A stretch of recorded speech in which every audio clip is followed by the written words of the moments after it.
Kamusta sa inyong lahat?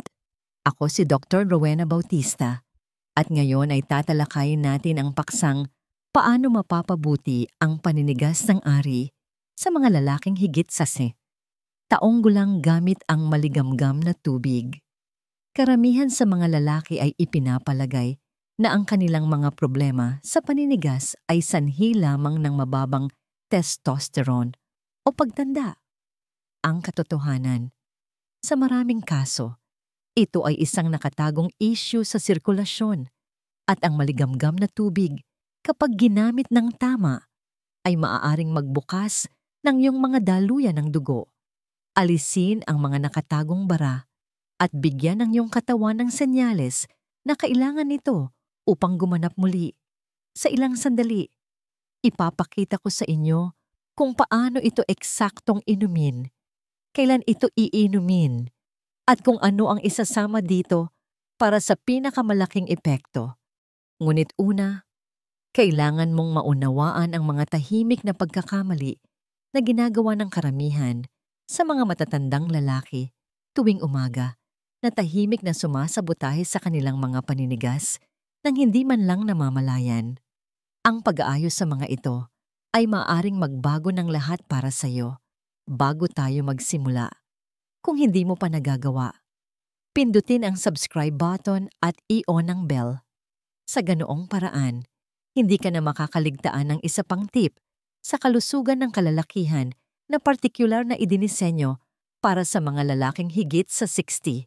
At kapag napanood mo na, mag-iwan ng isa sa mga komento kung nakatulong ito o 0 kung hindi, para malaman ko kung paano gagawing mas mahusay ang mga video na ito para sa iyo.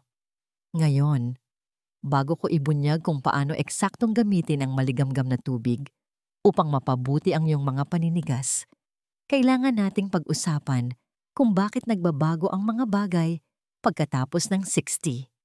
Ang pag-unawa sa kung ano talaga ang nangyayari sa loob ng iyong katawan ay ang unang hakbang upang ayusin ito. At ito ay higit na mahalaga kaysa sa napagtanto ng karamihan sa mga lalaki. Bakit nagbabago ang paninigas? Pagkatapos ng 60 kapag nakaupo ako sa tapat ng isang lalaki sa kanyang 60s. Karaniwan kong nakikita ang halo ng pagkabigo at kahihiyan sa kanyang mga mata bago pa man siya magsalita. Marami ang nagsasabi sa akin, "Doc, hindi ko na nararamdaman na ako ang dating ako." At naiintindihan ko. Narinig ko na ang parehong kwento ng daan-daang beses sa nakalipas na 3 dekada. Ang hindi nila laging napagtatanto ay ang mga pagbabagong nararamdaman nila ay hindi isang biglaang pagtataksil ng kanilang katawan, kundi resulta ng maliliit at unti-unting pagbabago na nabuo sa loob ng maraming taon. Ang isang paninigas ay hindi lamang tungkol sa pagnanasa o pagka-excite.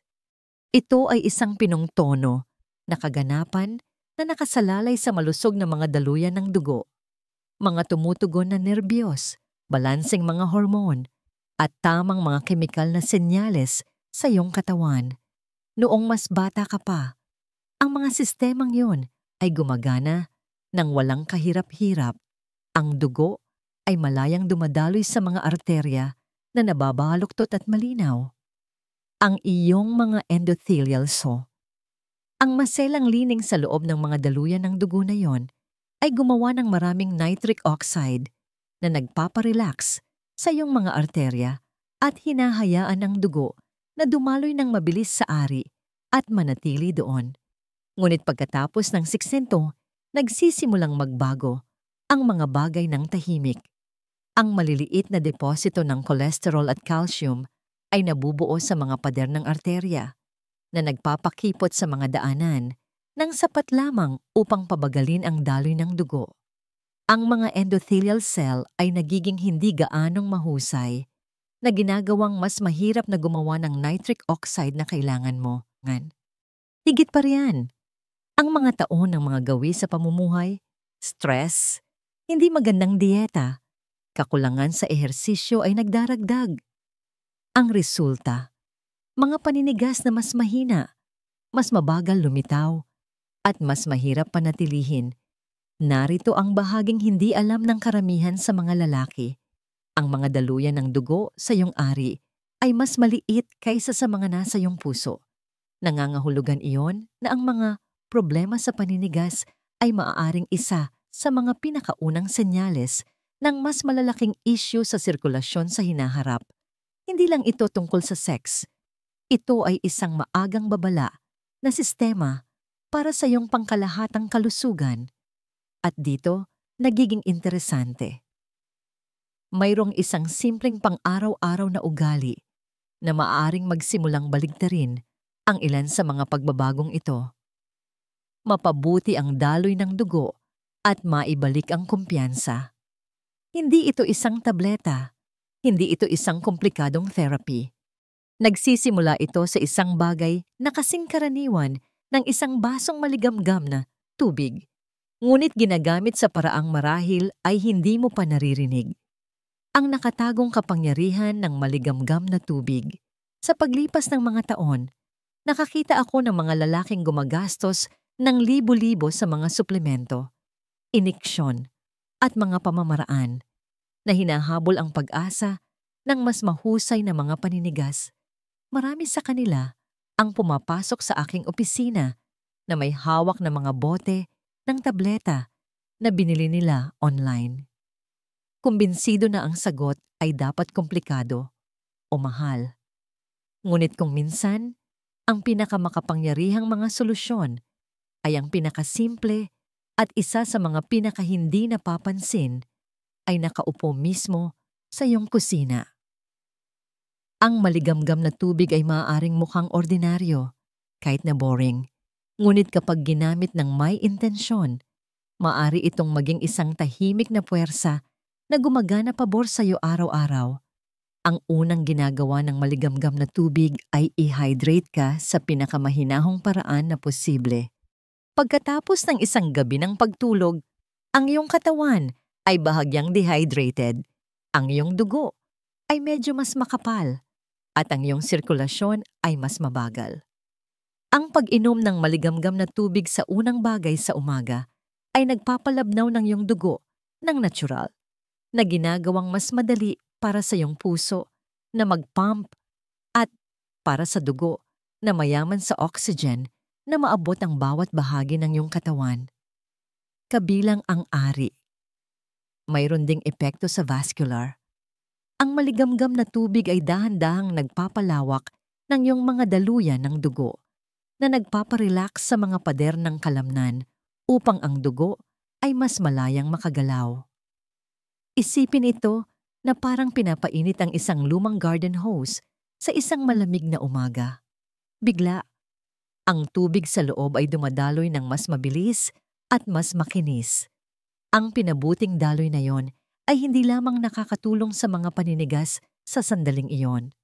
Sa paglipas ng panahon, sinusuportahan nito ang mas malusog na mga arterya at mas mahusay na pagtugon. Ang isa pang benepisyo ay kung paano tinutulungan ng maligamgam na tubig ang natural na proseso ng detox ng iyong katawan. Hinihikayat nito ang pag-alis ng mga basura at metabolic byproducts na kung hahayaang maipon ay maaaring gawing mabagal at namumula ang iyong dugo.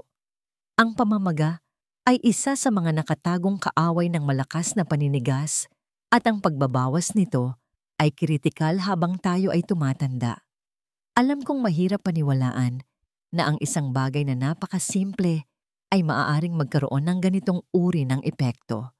Ngunit mayroon akong mga pasyente na bumalik pagkatapos ng isang buwan ng pagsisimula ng ugali na ito, na nagsasabi sa akin na ang kanilang mga paninigas sa umaga ay bumalik na.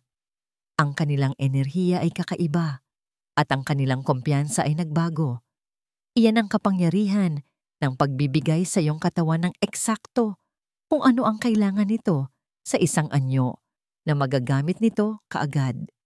Siyempre, may higit pa rito kaysa sa pagbuhos lamang ng isang random na baso.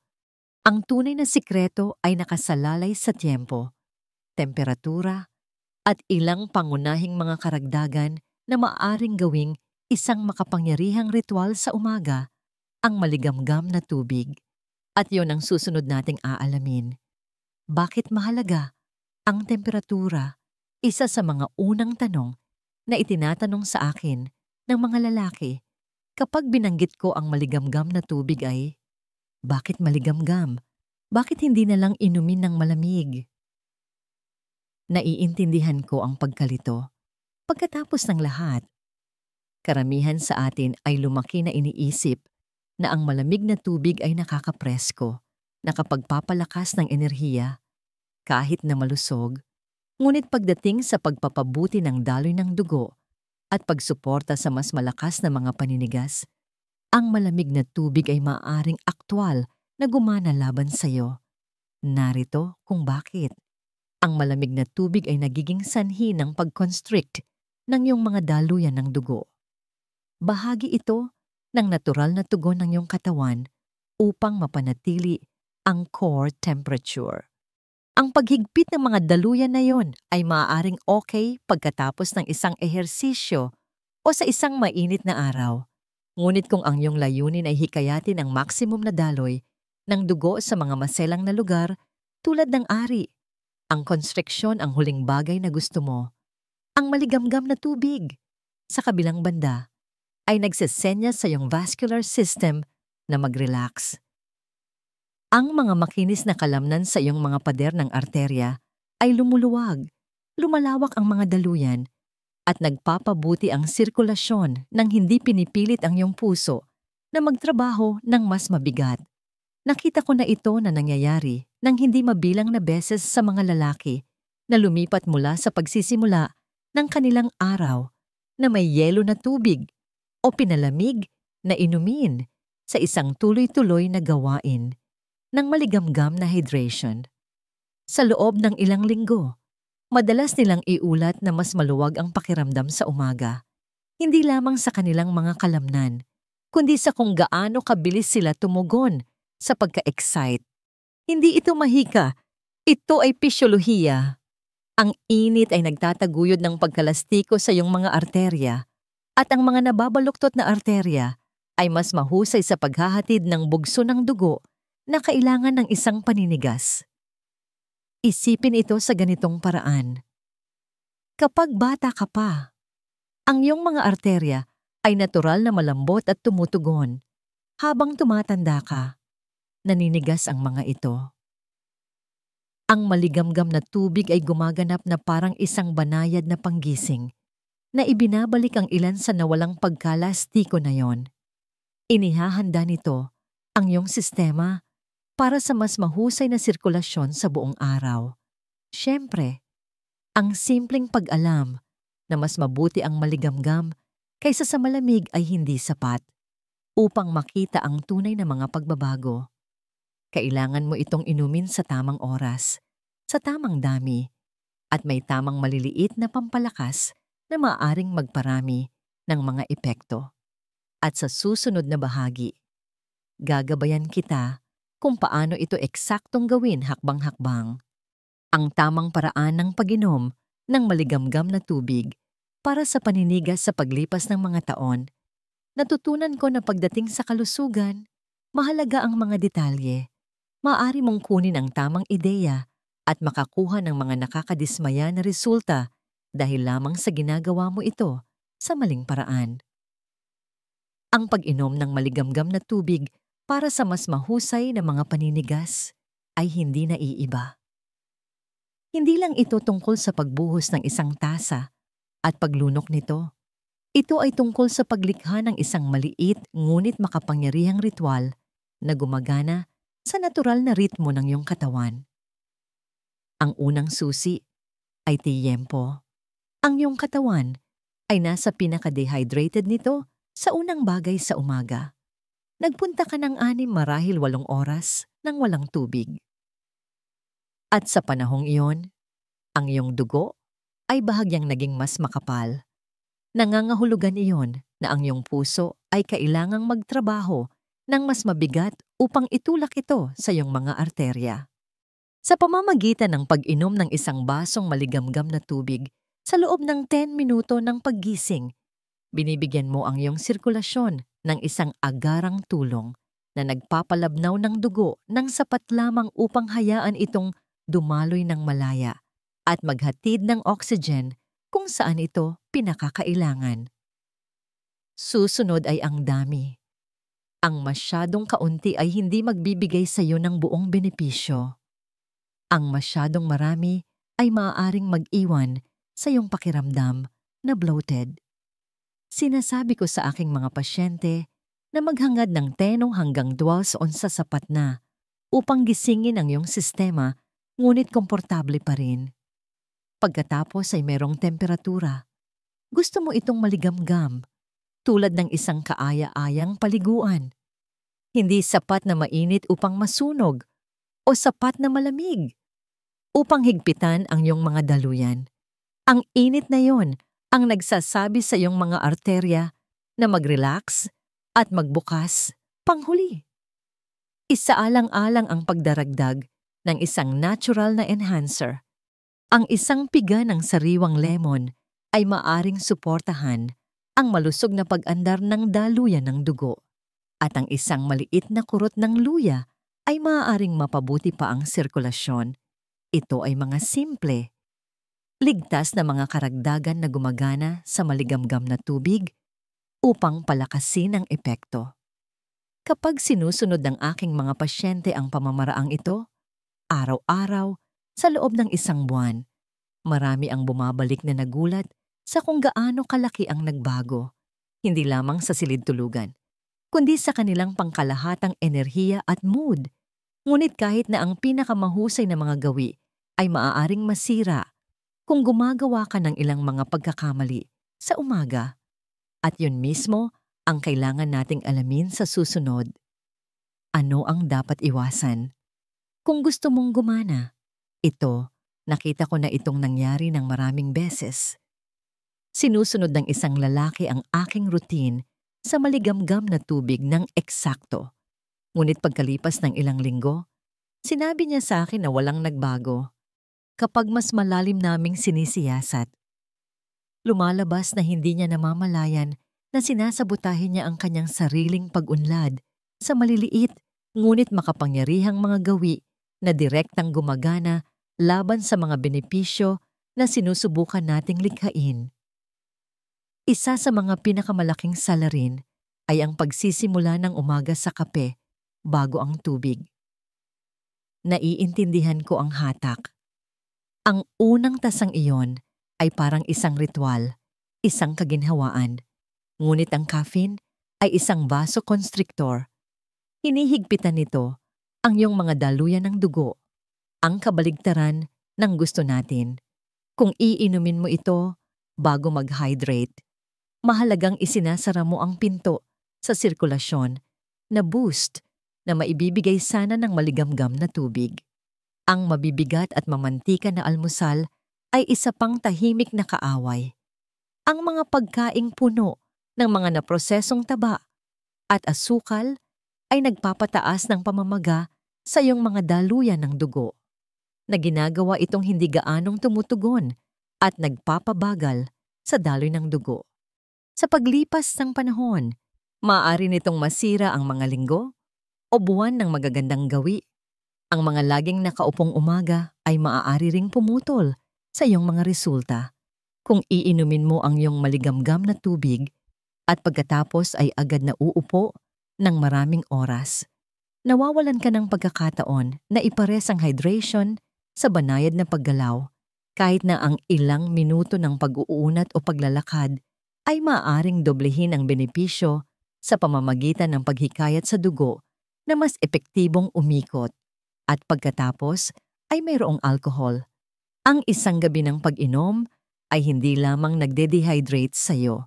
Sinisira nito ang mga maselang endothelial cell na nakalinya sa iyong mga arterya. Kung seryoso ka sa pagpapabuti ng mga paninigas, ang paglilimita sa alcohol ay isa sa mga pinakamatalinong pagpipilian na maaari mong gawin. Ang katotohanan ay, ang maligamgam na tubig ay maaaring maging isang makapangyarihang kaalyado.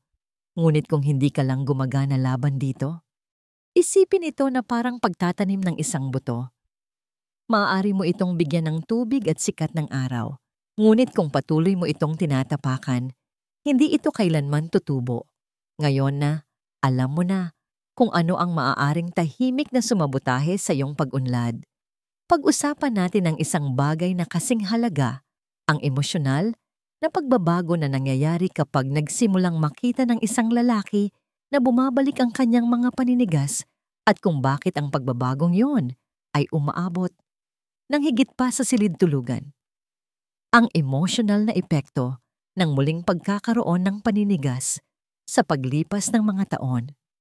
Natutunan ko na kapag nawalan ng kakayahan ang isang lalaki na magkaroon ng malakas at maaasahang paninigas, bihirang tungkol lang ito sa sex.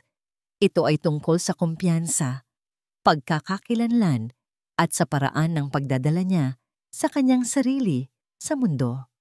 Mayroon akong mga pasyente na nagsasabi sa akin na iniiwasan nila ang eye contact sa kanilang mga asawa. Nilalaktawan ang mga sandali ng intimacy.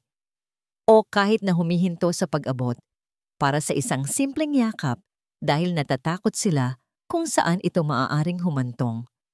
Dahan-dahan, nang hindi namamalayan, nagsisimula silang umatras mula sa mga koneksyon na dating nagbibigay sa kanila ng kagalakan.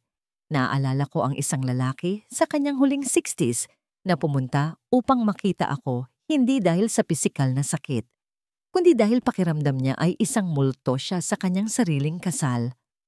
Mahal pa rin nila ng kanyang asawa ang isa't isa, ngunit nawala na ang spark. Nang magsimula kaming magtulungan, hinikayat ko siyang gumawa ng maliliit, pare-parehong pagbabago, kabilang ang ugali sa maligamgam na tubig.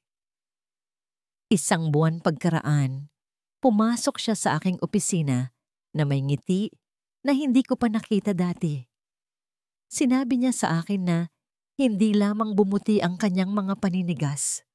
Ito ay dahil sa pakiramdam niya ay buhay na naman siya.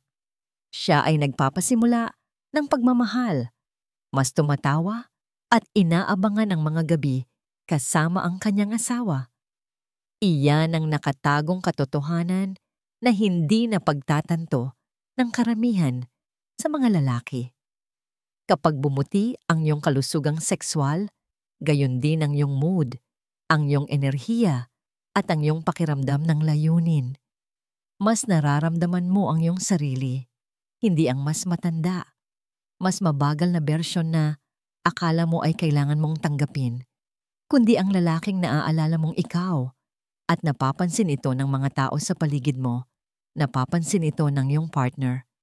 Ang muling pagkakaroon ng iyong mga paninigas ay tungkol sa higit pa sa pisikal na pagandar. Ito ay tungkol sa pagbawi ng kumpiyansa at koneksyon na nagpapahalaga sa buhay.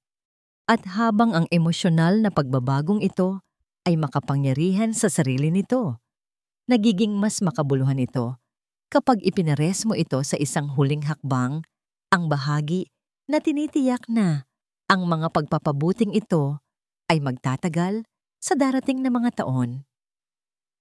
Ang iyong susunod na hakbang.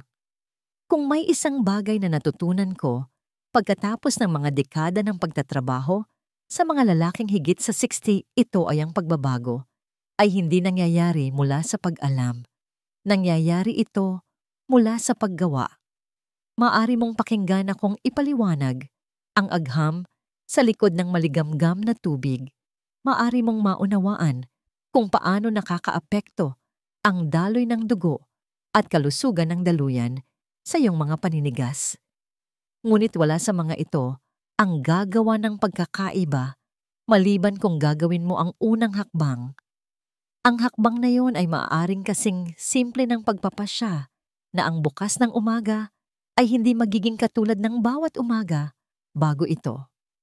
Pagkagising mo, bago mo suriin ang iyong telepono, bago ka magtimpla ng iyong kape, pumasok ka sa kusina at magbuhos ng 10 hanggang 2 onsa ng komportableng maligamgam na tubig. Damhin ang init sa iyong mga kamay. Inumin ito ng dahan-dahan. Hinahayaan ang iyong katawan na gumising sa bawat paghigop Habang gumagalaw ang tubig sa iyo, isipin ang iyong mga arterya na nagbubukas, ang iyong dugo na malayang dumadaloy, at ang iyong katawan na naghahanda upang gumanap sa paraang ito ay nilayon. Gawin itong muli sa susunod na araw at sa araw pagkatapos noon. Mangako sa 30 araw, hindi ka lang sumusubok ng bago. Binibigyan mo ang iyong katawan ng pare-parehong suporta na kailangan nito upang ayusin, mabawi at umunlad. Subaybayan kung ano ang nararamdaman mo, hindi lamang sa silid-tulugan, kundi sa iyong enerhiya, iyong mood at iyong kumpiyansa. Ang ilang mga lalaki ay makakakita ng mga pagbabago ng mas maaga. Ang iba ay mas huli. Ngunit ang punto ay pag-unlad, hindi pagiging perpekto. Bawat araw na nananatili ka sa ugali na ito, nagpapadala ka ng mensahe sa iyong sarili na hindi ka sumusuko, na namumuhunan ka pa rin sa lalaking ikaw at sa lalaking gusto mong maging. Dahil narito ang katotohanan. Ang maliit na pang-araw-araw na ritual na ito ay maaaring maging spark na magbabago ng lahat. At sa ilang sandali, iiwan ko kayo ng isang huling mensahe, isang bagay na sinasabi ko sa bawat lalaki na nakaupo sa aking opisina kapag handa na siyang bawiin ang kanyang kalusugan at ang kanyang buhay. Konklusyon.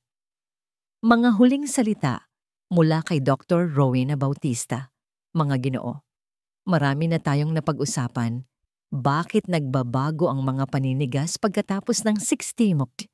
Paano maaaring tahimik na maibalik ng maligamgam na tubig ang daloy ng dugo na kailangan ng iyong katawan? Bakit mas mahalaga ang temperatura kaysa sa iniisip mo? Ang eksaktong mga hakbang upang ito ay gumana. Ang mga pagkakamali na maaaring masira ang iyong pag-unlad. Ang emosyonal na pagbabago na kasama ng muling pagkakaroon ng iyong kumpiyansa at ang kahalagahan ng paggawa ng pinakaunang hakbang na yon. Ibinahagi ko ito dahil nakita ko mismo kung gaano kalaki ang kahulugan ng mga pagbabagong ito sa buhay ng isang lalaki. Nakita ko ang pagkabigo sa mga mata ng mga lalaki na akala ay tapos na ang kanilang pinakamahuhusay na araw. At nakita ko ang ginhawa at pagmamalaki kapag napagtanto nila na mayroon pa silang kapangyarihan na bumuti, na maging malakas, at na kumonekta ng malalim sa kanilang mga partner muli. Ang ugali sa maligamgam na tubig ay maaaring mukhang maliit, halos napakasimple, ngunit kapag ginawa ng may pagkakapare-pareho at ipinares sa mga malusog na pagpipilian, maaari itong maging simula ng isang bagay na mas malaki. Hindi lamang mas mahusay na mga paninigas, kundi mas mahusay na sirkulasyon, mas mahusay na enerhiya, at isang mas mahusay na kalidad ng buhay. Ito ay tungkol sa pagkontrol sa isang paraan na ligtas, natural, at abot kamay mo. Alam kong ang pagbabago ay maaaring maging napakalaki, ngunit nagsisimula ito sa isang desisyon, ang desisyon na alagaan ang iyong sarili, na mamuhunan sa iyong kalusugan, na tumangging tanggapin ang paghina bilang hindi maiiwasan. Bukas ng umaga, may pagkakataon kang kumilos sa kung ano ang iyong natutunan. Kaya, narito ang aking huling pag-iisip. Huwag hayaan na ito ay maging impormasyon lamang na narinig mo ng isang beses at nakalimutan. Hayaan itong maging ang turning point. Simulan ng ugali. Protektahan ito at panoorin kung ano ang mangyayari. Hindi lamang sa iyong katawan, kundi sa iyong buhay. Karapat-dapat kanyan. At nagsisimula ito ngayon. Kung nakatulong ito, mangyaring i-like ang video na ito, ibahagi ito sa isang kaibigan na nangangailangan nito at mag-iwan ng komento sa ibaba kasama ang iyong mga saloobin. Ang iyong suporta ay tumutulong sa akin na lumikha ng mas maraming libreng nilalaman. Kung nais mong magpatuloy pa, isaalang-alang ang pag-donate upang mapanatiling buhay ang mensaheng ito.